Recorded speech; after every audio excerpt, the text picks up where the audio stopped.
Class 10th की शुरुआत जब होती है तो बच्चे को पहला चैप्टर मिलता है और उस पहले चैप्टर में बच्चे को क्या करना है, कैसे करना है, हम आज उस चैप्टर के बारे में आपकी बात करेंगे। Chemical reactions and equations. चीज़ें होंगी, कुछ एग्जाम्पल्स होंगे, कुछ अच्छा होगा। इस पॉजिटिव सोच के साथ आइए आगे बढ़ते हैं। सुप्रभात, नमस्कार, आदाब, सत श्री अकाल। क्लास 9 पास करने पर आपको बहुत बहुत बधाई। आज हम क्लास 10th का पहला चैप्टर शुरू करेंगे साइंस का, जिसका नाम है केमिकल रिएक्शंस एंड इक्वेशंस। इस चैप्टर में हम समझेंगे कि केमिकल रिएक्शंस किसको कहा जाता है, उन रिएक्शंस में इक्वेशंस क्या होती हैं, इक्वेशंस में बैलेंसिंग क्या होती है और बैलेंसिंग कैसे किया जाता है। फिर हम ये समझेंगे कि केमिकल रिएक्शंस कितने प्रकार की होती हैं। हम सीखेंगे कि combination reaction, decomposition reaction, displacement reaction, double displacement reaction के बारे में जानेंगे। साथ में हम समझेंगे कि जब कभी कोई केमिकल रिएक्शंस होती है तो या तो हीट उसको लगती है या फिर वो हीट या एनर्जी पैदा करता है। तो हम समझेंगे कि एंडोथर्मिक रिएक्शन क्या होती है, एक्सोथर्मिक रिएक्शंस क्या होती हैं।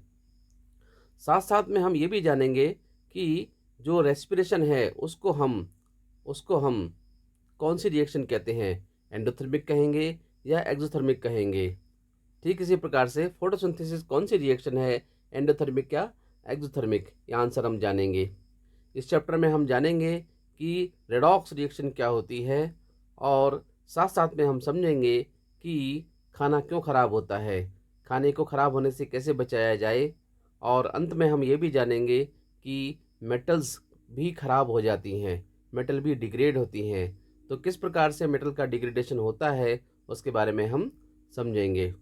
तो एक मायावी सफ़र है, एक अच्छा चैप्टर है, इसको अच्छे तरीके से हम रेडी करेंगे। याद रखेंगे, चैप्टर को करने से पहले जो पहली जो चीज़ है वो है केमिकल फार्मूलेज आपको आना चाहिए। सफ़र को हम आगे बढ़ाते हैं और सफ़र को बढ़ाने के लिए मैं आपका दोस्त हसीन अहमद, केंद्रीय विद्यालय विदिशा की तरफ से आगे बढ़ते हैं। सबसे पहली बात केमिकल रिएक्शंस की। What is the chemical reaction? अगर कोई पूछे तो आप बताएंगे कि केमिकल रिएक्शन एक प्रोसेस है। कई बार प्रोसेस स्लो होती है, कई बार प्रोसेस फास्ट होती है।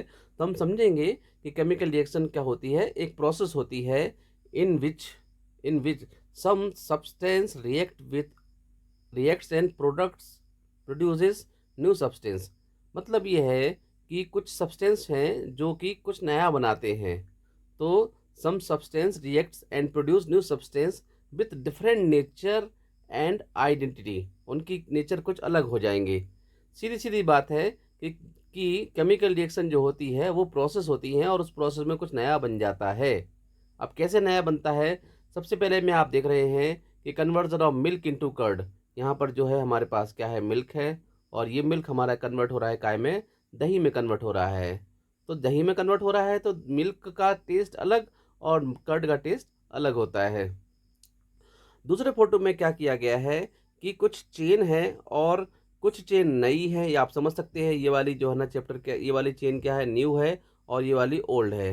अब ओल्ड क्यों हुई है? क्योंकि इसके अंदर में रस्टिंग हुई है। यहाँ पर क्या हुई है? रस्टिंग हुई है।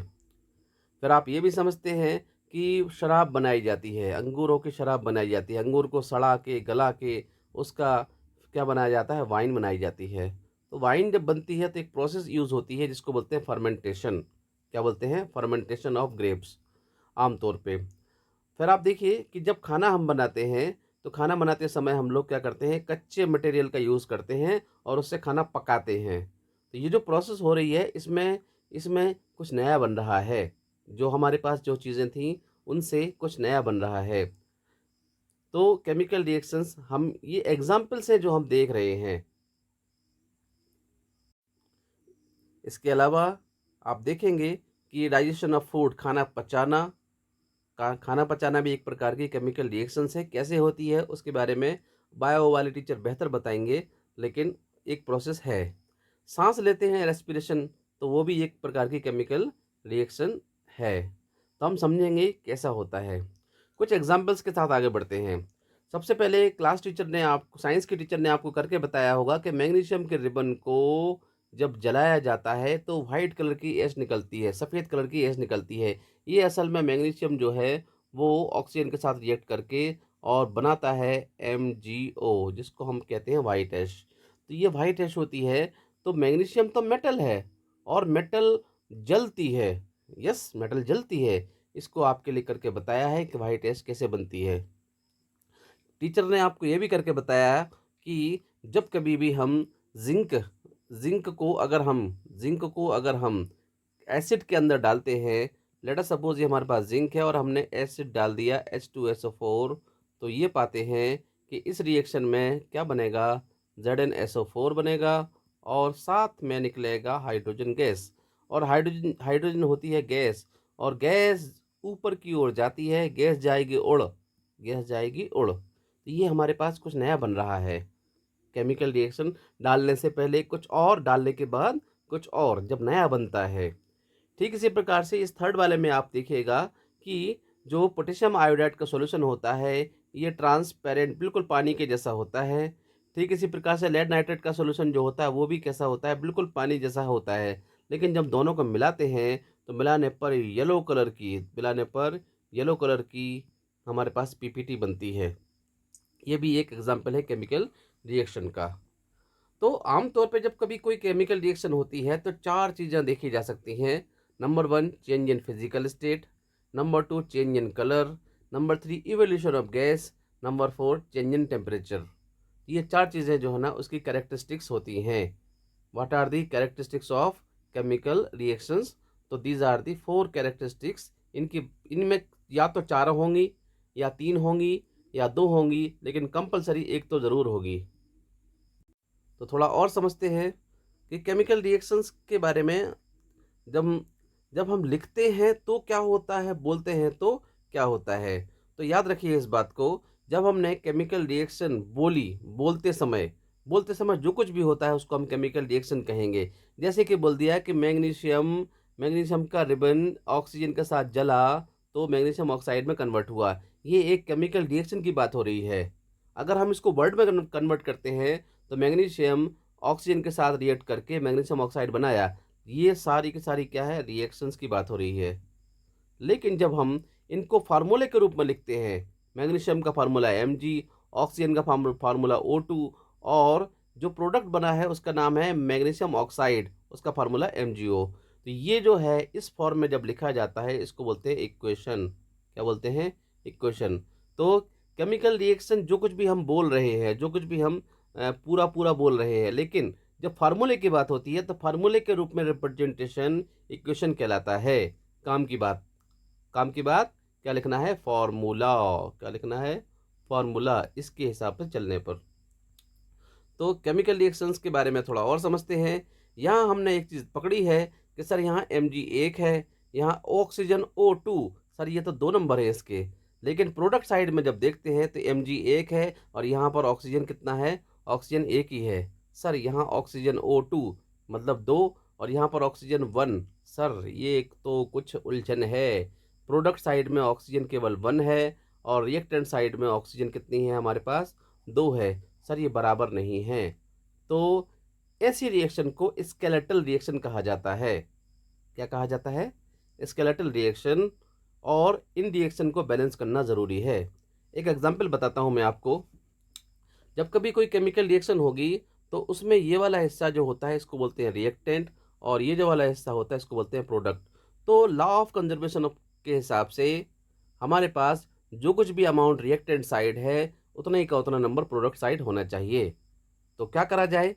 आपको अगर दिया जाए बैलेंस करने के लिए तो हमको जो मेथड यूज़ करना है वो मेथड क्लास 10th लेवल पर होता है हिट एंड ट्रायल मेथड। गलतियां होंगी, माफ़ होगी, लेकिन चेक करेंगे, सही हो जाएगा, सुधार करना है। तो गलती होगी, माफ़ करेंगे, देखो और सुधार करो। तो देखते हैं अपन एक एग्जाम्पल के साथ। यहाँ पर देखिए रिएक्शन है जिसमें कि Fe पानी के साथ रिएक्शन करके और आयरन ऑक्साइड बना रहा है और हाइड्रोजन गैस निकाल रहा है। तो इस रिएक्शन में जब देखा गौर से तो सबसे पहले हमने क्या किया? Right the given skeletal reaction. ये स्केलेटल रिएक्शन हमने लिख दी। दूसरी बात, काउंट करेंगे रिएक्टेंट साइड में और प्रोडक्ट साइड में इनके नंबर। सर रिएक्टेंट साइड में सबसे पहले काउंट करते हैं हम Fe।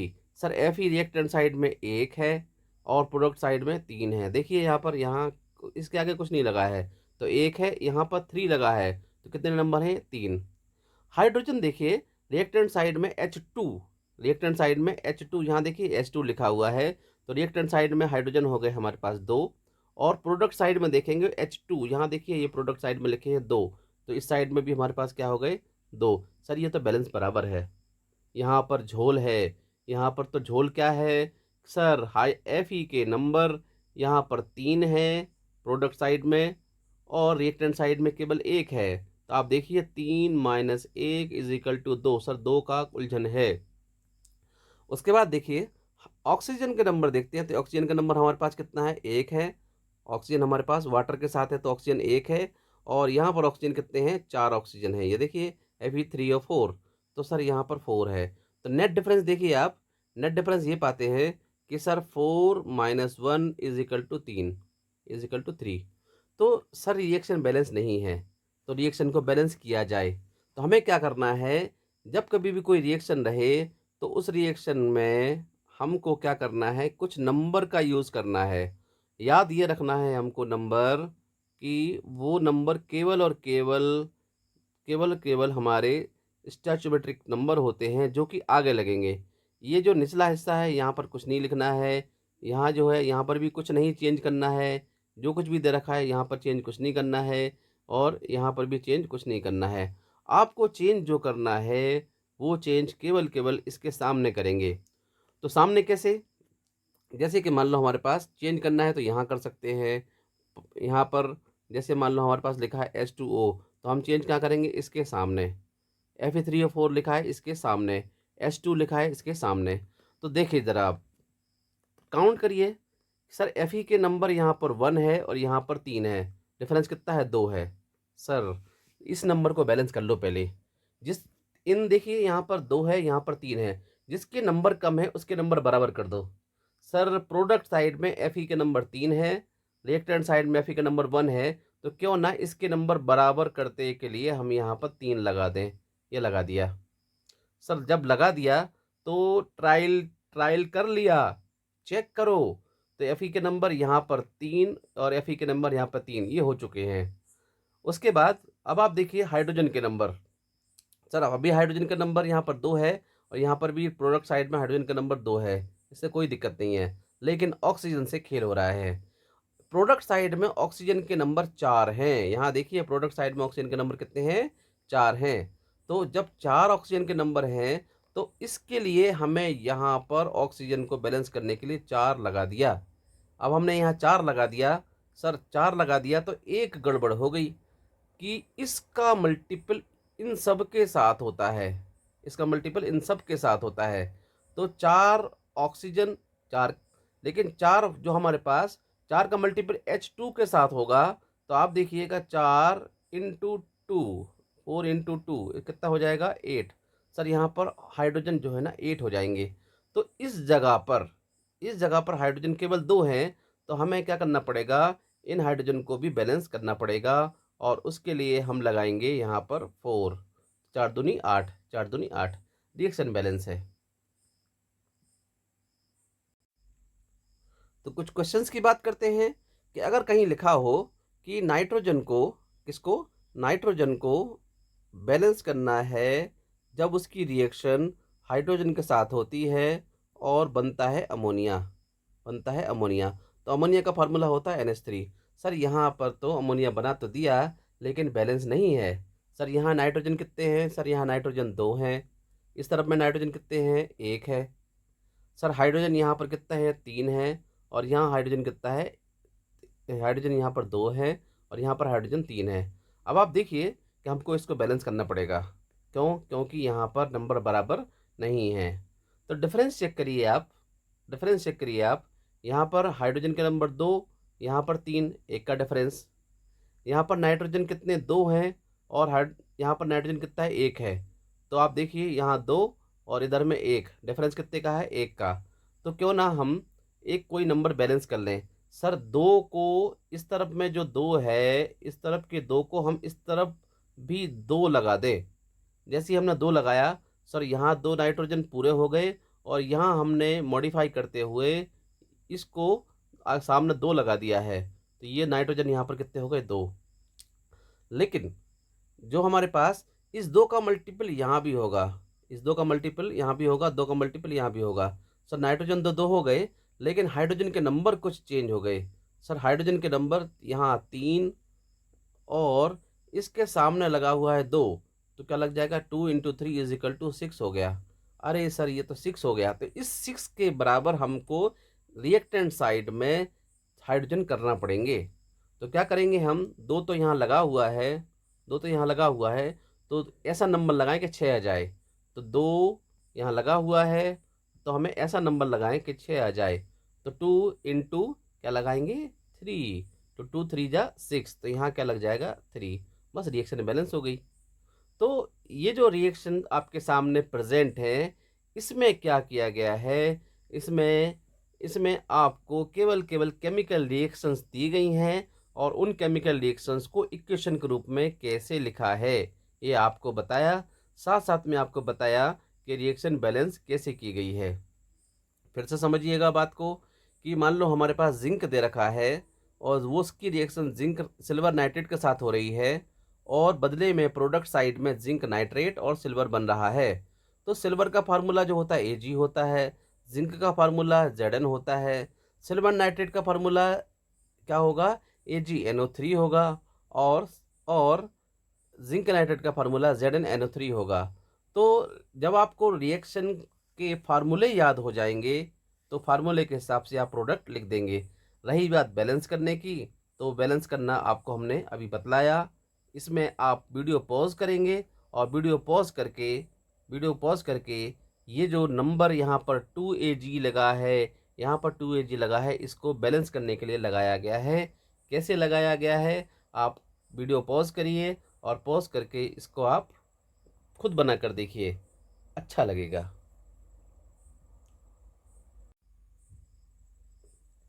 तो